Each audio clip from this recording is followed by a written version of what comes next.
Assalamualaikum warahmatullahi wabarakatuh. Perkenalkan, nama saya Panji Ulum dan saya adalah dosen program studi Ilmu Administrasi Bisnis pada Institut Administrasi dan Kesehatan Sutistio Muara Bungo. Pada kesempatan kali ini, saya akan menjelaskan salah satu mata kuliah yang saya ampuh, yaitu Manajemen Pemasaran. Mata kuliah Manajemen Pemasaran merupakan mata kuliah yang diajarkan pada semester 2 dengan bobot 3 SKS. Sebelum saya melanjutkan menjelaskan metode pengajaran yang saya gunakan, terlebih dahulu saya akan menjelaskan uraian singkat ataupun deskripsi singkat terkait mata kuliah dan capaian pembelajaran pada mata kuliah Manajemen Pemasaran. Mata kuliah Manajemen Pemasaran merupakan mata kuliah yang memberikan pemahaman kepada mahasiswa mengenai konsep, teori, prinsip, dan praktek dalam manajemen pemasaran, di mana pemasaran bukan hanya sebagai fungsi manajemen dalam suatu bisnis, melainkan merupakan suatu proses. Sebagai suatu proses, pemasaran mencakup serangkaian aktivitas yang berkaitan dengan menciptakan nilai yang superior terhadap pelanggan, sehingga dapat tercipta hubungan yang baik, hubungan yang efektif, dan kuat, serta keterlibatan pelanggan pada proses pemasaran yang digagas dan diimplementasikan oleh perusahaan. Adapun capaian pembelajaran pada mata kuliah Manajemen Pemasaran, yang pertama, mahasiswa mampu menjelaskan konsep dasar dan prinsip serta peranan pemasaran. Yang kedua, mahasiswa mampu mengetahui lingkungan pemasaran dan perilaku konsumen. Yang ketiga, mahasiswa mampu memahami konsep dari bauran pemasaran atau marketing mix yang terdiri dari produk, harga, distribusi, dan promosi. Serta yang keempat, mahasiswa mampu membangun merek dan positioning yang kuat di pasar. Untuk bisa mencapai kemampuan tersebut, mahasiswa akan diberikan materi selama 14 kali pertemuan. Di antaranya yang pertama, konsep dasar pemasaran, yang kedua, peranan pemasaran, yang ketiga, lingkungan pemasaran, yang keempat, pasar konsumen. Yang kelima, analisa perilaku konsumen.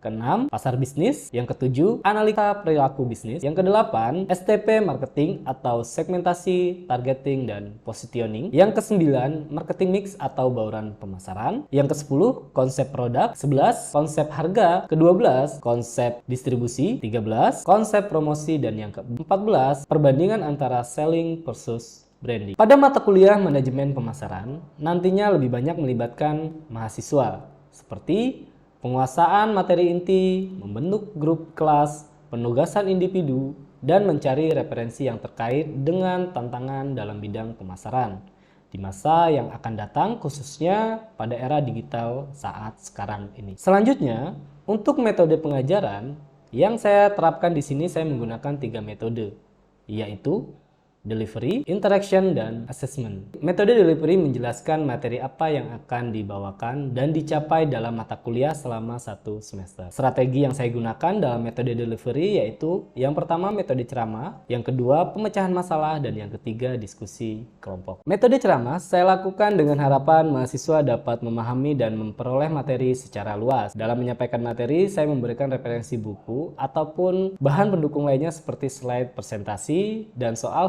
studi kasus untuk dijadikan bahan pegangan dalam mengikuti perkuliahan. Untuk mendukung metode ini, saya menyiapkan materi presentasi dalam bentuk PowerPoint dan mendesain tampilan slide presentasi menjadi lebih menarik dengan menggabungkan beberapa elemen grafis dan animasi. Hal ini saya lakukan agar mahasiswa memiliki ketertarikan dan memperhatikan serta menghilangkan kejenuhan selama proses pembelajaran. Selain tampilan slide yang menarik, saya juga menampilkan video yang memiliki hubungan ataupun relevansi dengan materi yang sedang dibahas. Kemudian, pada metode pemecahan masalah, saya memberikan penugasan kepada masing-masing mahasiswa untuk menganalisis berbagai kasus, fenomena ataupun permasalahan dalam bidang pemasaran. Yang selanjutnya, mahasiswa akan menganalisa permasalahan tersebut dengan mencari data sampai pada menarik kesimpulan. Hal ini bertujuan untuk merangsang daya pikir dan menggunakan wawasan terkini dari masing-masing mahasiswa. Selanjutnya, pada metode diskusi kelompok, saya bentuk mahasiswa menjadi beberapa kelompok dan saya berikan tugas untuk dikerjakan secara berkelompok serta dipresentasikan di depan kelas. Penerapan metode ini bertujuan untuk membuat mahasiswa menjadi lebih berani dalam menyampaikan pendapat dan memberikan tanggapan serta mampu mengembangkan pola pikir yang kritis, aktif, dan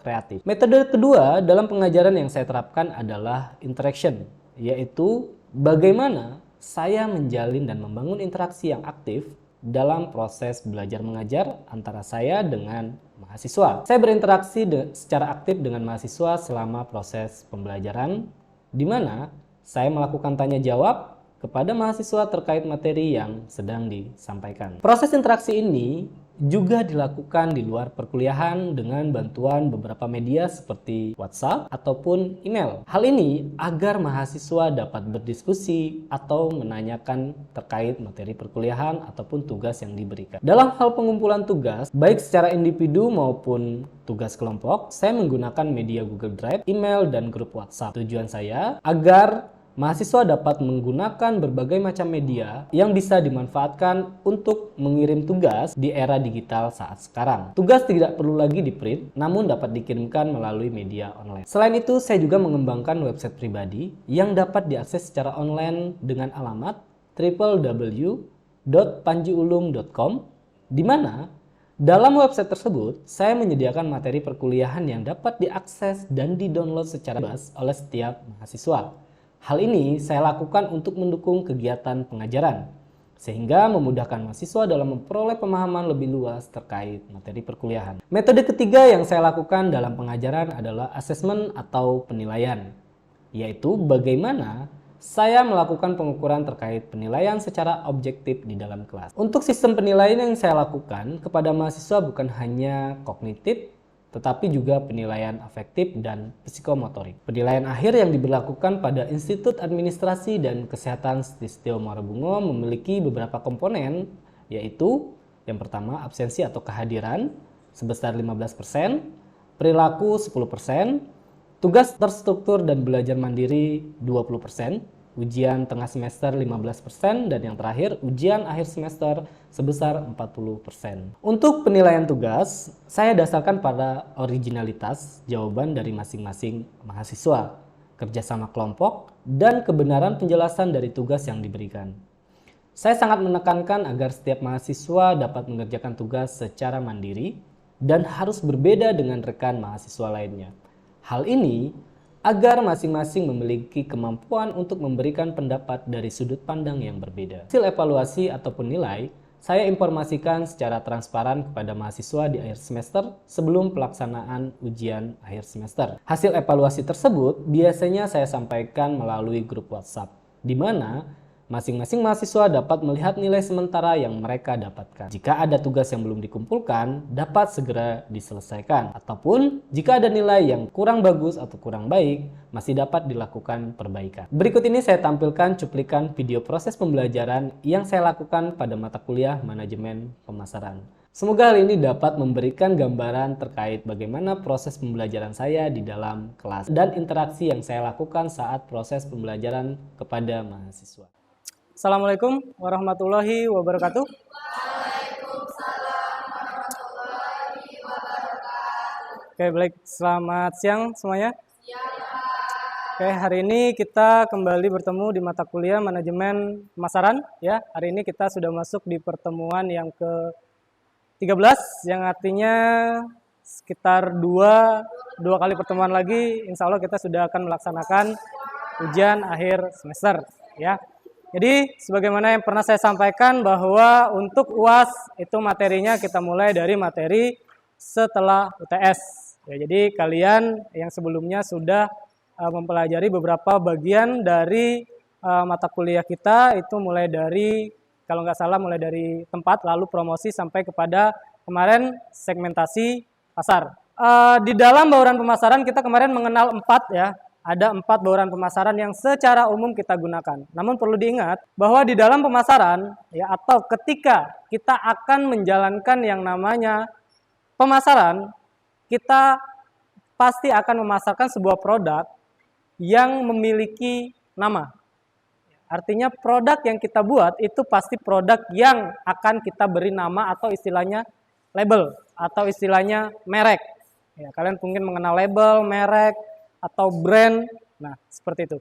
Namun, ada satu pertanyaan penting di dalam memulai suatu usaha sebelum menjalankan pemasaran, yaitu selling versus branding. Mana yang harus kita lakukan lebih dulu? Kita pilih jualan dulu atau kita pilih kasih merek dulu atau branding dulu? Yang mana duluan?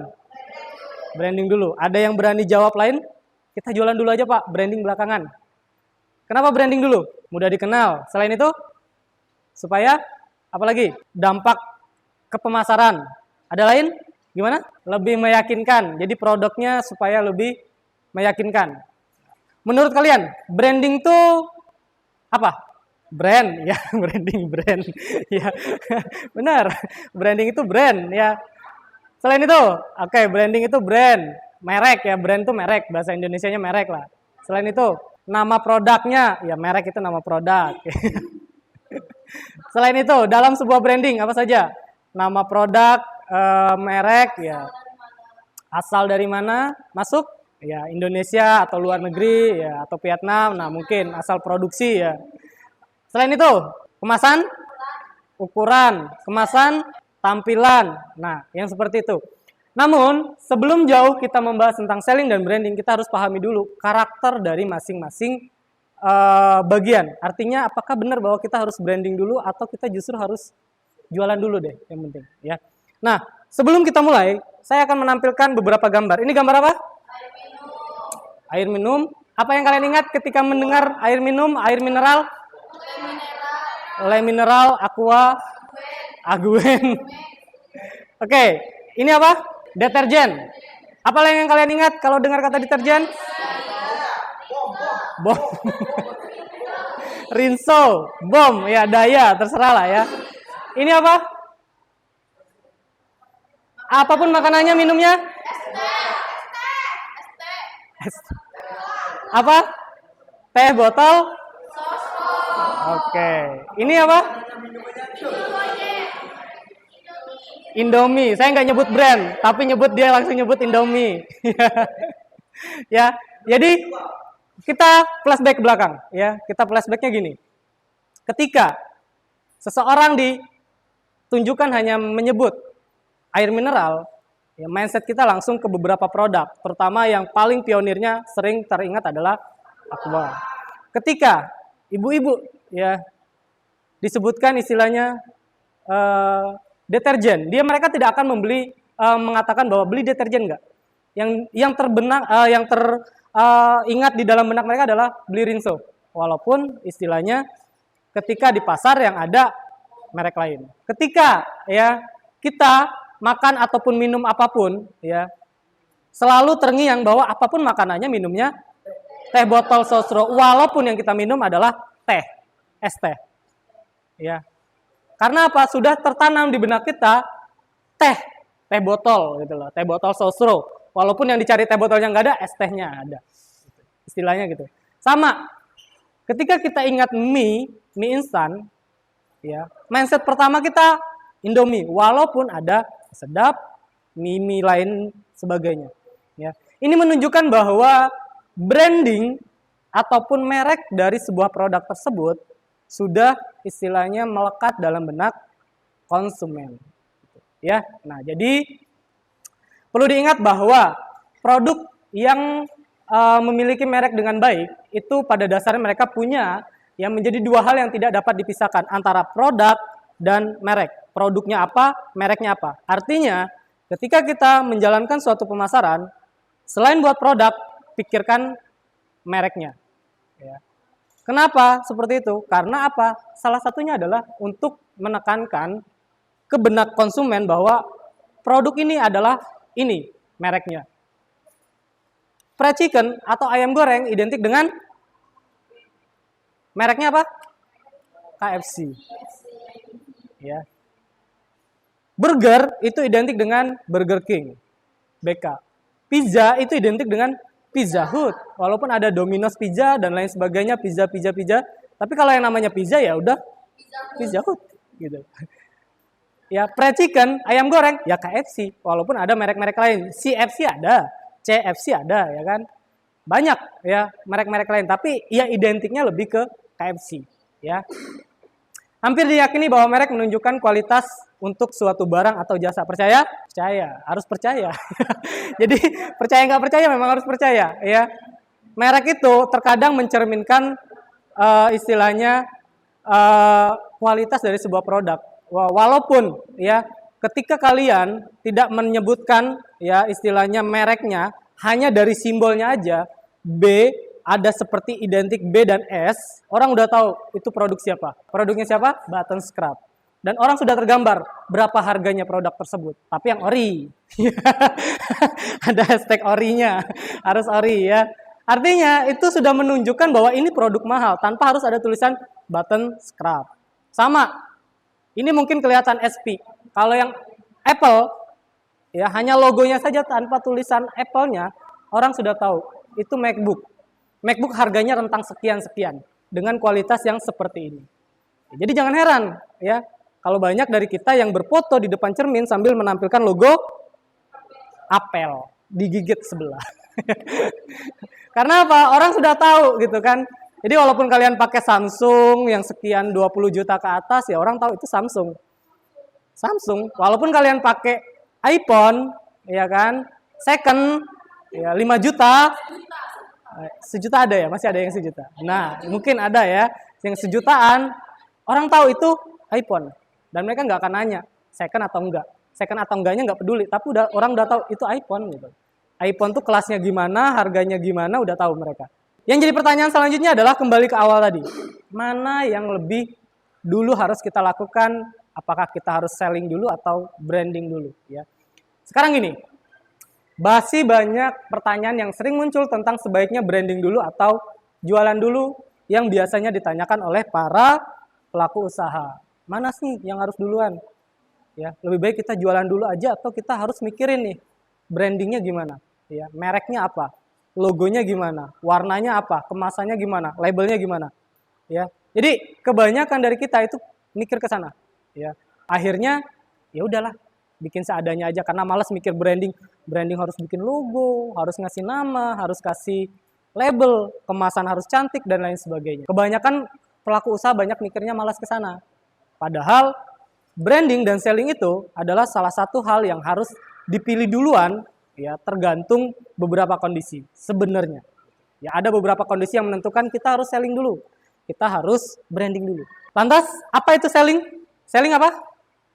Sell, jualan, menjual atau jualan.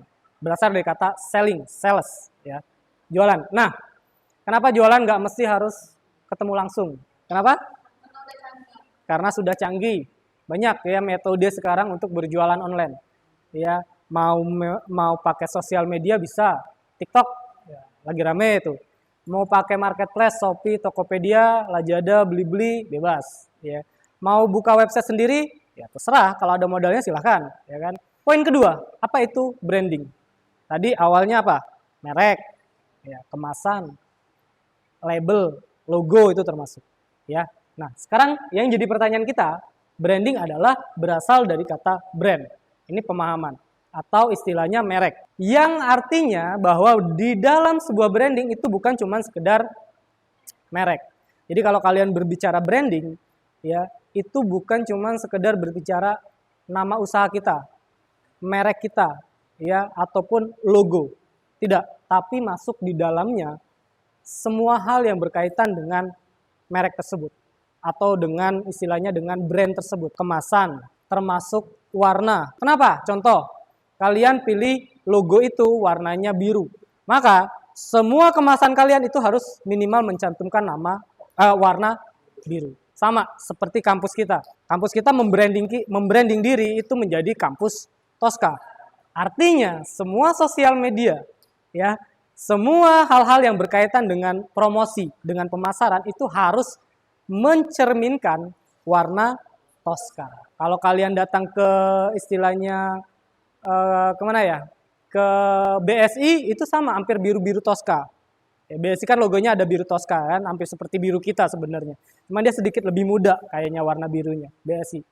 Karena apa? Itulah sebuah branding. Ya, jadi kita mempromosikan, memasarkan produk kita, ya, memasarkan istilahnya apa yang kita punya, apa yang mau kita tawarkan ke konsumen itu dari sisi ya, dari sisi semuanya, bukan cuma dari satu sisi, tapi dari banyak sisi, mulai dari merek, logo, kemasan, bahkan label, bahkan halal itu juga masuk dalam sebuah ranah branding. Yang terakhir yang perlu kita pahami bahwa di dalam masyarakat, anggapan masyarakat ya, branding itu istilahnya seperti ini. Mungkin kalian juga ya anggap bahwa branding itu adalah label ya atau merek. Ya mungkin seperti itu. Atau hanya sebatas kemasan. Ya, mungkin kebanyakan dari kita logo, slogan, kartu nama hingga brosur itu adalah sebuah branding. Berarti kalau misalkan Pak, berarti kayak saya sudah melakukan branding kok Pak. Kenapa? Saya udah punya logo, saya sudah punya label, ya usaha saya sudah punya kemasannya. Ya. Belum, kalian belum melakukan branding. Jadi branding tidak punya hanya sekedar tersebut, ya hanya sekedar logo, merek, label, kemasan, nama.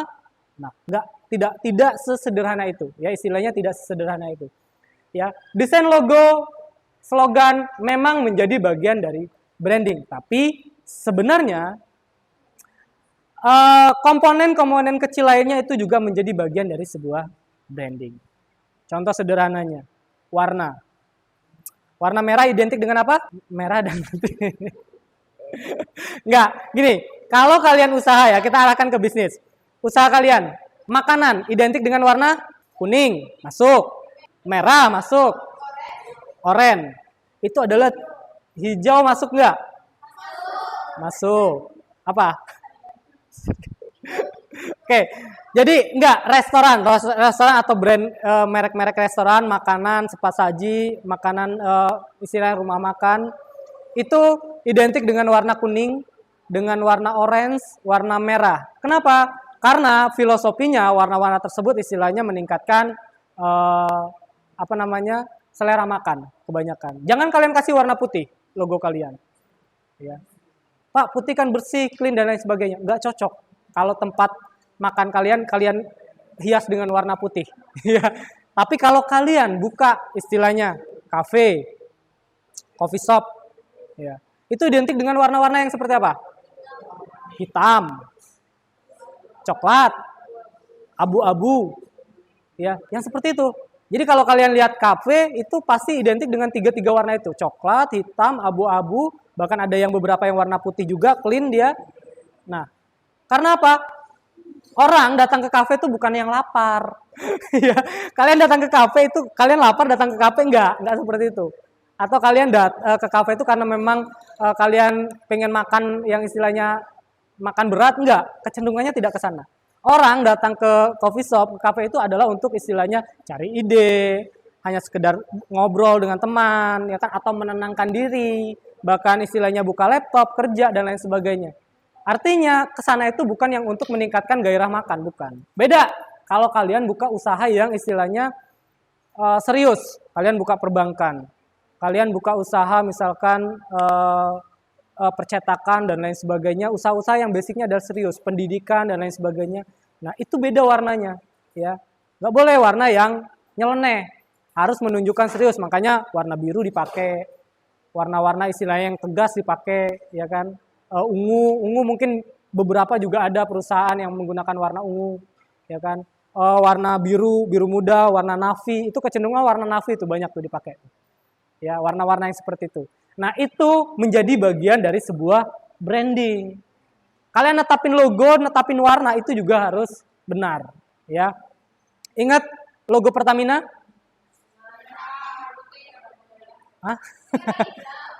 Ada 3 warna, apa saja? Merah, hijau, biru. Merah, hijau, dan biru. Itu 3 warna yang ada di Pertamina. Ya, kalau lihat SPBU-nya ya merah putih lah, SPBU-nya kebanyakan ya pegawainya merah. Tapi mereka sebenarnya punya 3 filosofi itu, ya merah, ada biru, ada hijau dan lain sebagainya. Ya, merah itu semangat, kalau biru itu lebih ke pembaharuan energi, ya.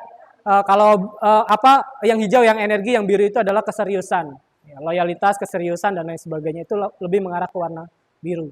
Itu salah satu logo dengan harga termahal tuh. Kalau kalian riset, logonya gampang, kelihatan gampang, tapi salah satu logo yang logo Indonesia selain logo Mandiri, logo Pertamina itu adalah salah satu logo dengan bayaran termahal. Cari aja di Google banyak tuh.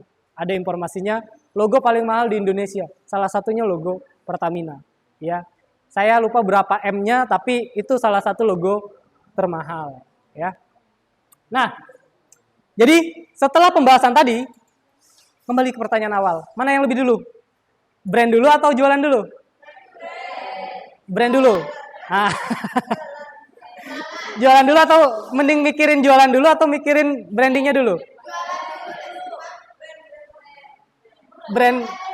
Branding dulu atau jualan dulu? Kalau modalnya banyak, mending branding dulu.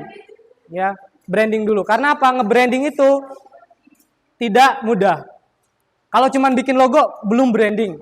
Pak, saya kan yang penting ada logo dulu. Oke, nggak masalah. Bikinlah logo dulu. Ya, bikin logo, bikin merek. Udahnya fokus jualan. Ya, pelan-pelan baru mulai. Ada modalnya, ya kan, terkumpul baru mulai di branding. Ya, bikin kemasannya yang menarik, daftarkan namanya, ya kan, daftarkan logonya kan didaftarkan tuh, perlu didaftarkan. Ya.